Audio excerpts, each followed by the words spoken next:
శివాయు. చాలా రోజుల తర్వాత కనబడుతున్నాను. ఇవాళ పాల ముంజలు చేసుకుందాం రండి. ఇది పాల ముక్కలు,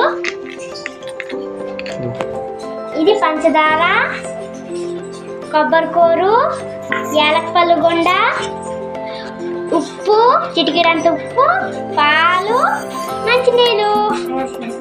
ఇప్పుడు అన్ని కలిపి తయారు చేద్దాం రండి. ఇప్పుడు పాల ముక్కల్ని నానబెట్టుకుందాం.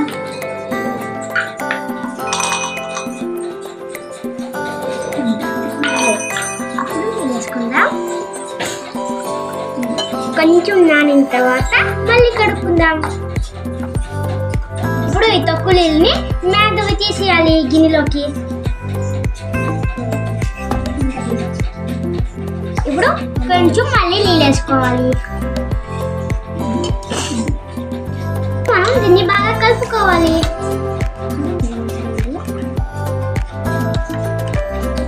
ఇప్పుడు దీన్ని మనం వడగట్టుకుందాం.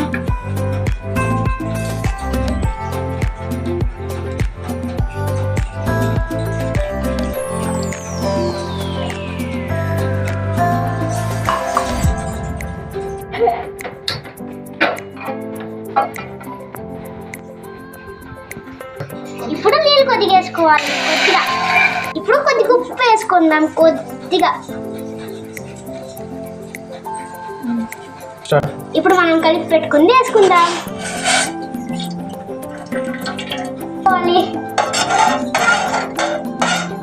దీన్ని కలుపుకుంటూ కొబ్బరికూర వేసుకుందాం. దాని తర్వాత చీనీ వేసుకుందాం. దీన్ని బాగా కలుపుకుందాం. మెల్లిగా కలుపుతూ ఉండాలి, లేకపోతే ఉండలు కట్టేస్తుంది. ఇప్పుడు ఇది గట్టిగా అయినప్పుడు పాలు వేసుకోవాలి. ఇప్పుడు దీన్ని బాగా కలుపుకోవాలి. ఇప్పుడు ఏలక్కూడలు వేసుకోవాలి.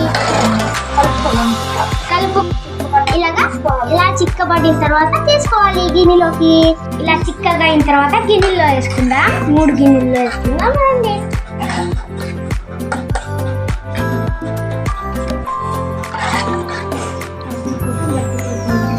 గిన్నెలోకి తీసుకున్నాం. ఇది ఎండాకాలంలో చల్లగా ఉంటుంది. ఇది గట్టి పడిన తర్వాత తినేయడమే. అయిన తర్వాత తీస్తే ఇవే పాల ముంజలు అయిపోతాయి. ఇప్పుడు తినొచ్చు. ఇది ఎండాకాలంలో చల్లగా ఉంటుంది. అందరూ ఎండాకాలంలో చేసుకొని తినండి. ఈ వీడియో నచ్చితే లైక్ చేసి సబ్స్క్రైబ్ చేసుకోండి. Bye bye.